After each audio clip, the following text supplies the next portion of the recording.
আমার অ্যাকুয়ারিয়ামে কিছু দেশি মাছ আছে যা এখন অনেকটা বড় হয়ে গিয়েছে। অনেক ছোট অবস্থায় এনেছিলাম, যেমন তেলাপিয়া, কই এবং টাকি মাছের বাচ্চা। তাদের মধ্যে তেলাপিয়া মাছটা খুবই হিংস্র হয়ে গিয়েছে, তাই তাকে আজ আমাদেরকে ছেড়ে দিতে হলো দিয়াবাড়ি নদীতে।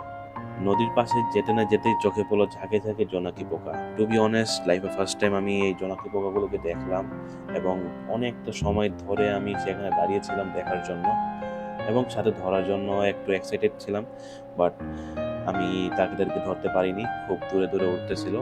টু বি অনেস্ট, লাইফে ফার্স্ট টাইম দেখেছি, কারণ আমি ঢাকা শহরে বড় হলাম। ঢাকা শহরে দালান কোঠার মাঝে এই জোনাকি পোকাগুলোকে পাওয়াটা খুবই মুশকিল, কারণ এগুলো ঝোপঝাড়ে থাকে। আর ঢাকা শহর তো বুঝেনি, খুবই রেয়ার ঝোপঝাড়। তো ঢাকা শহরের পাশে বা দিয়াবাড়ি এদিকে গেলেই আপনি পেয়ে যেতে পারেন।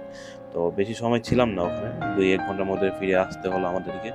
মাছটা ছেড়েছি, সোজা নদীতে গিয়ে পড়েছে। অনেকটা দূরে থেকে ছেড়েছিলাম, তাই অনেকটা জুম করে দেখার চেষ্টা করতেছিলাম মাছটা নদীতে গিয়ে পড়েছে নাকি মাটির উপরে আছে।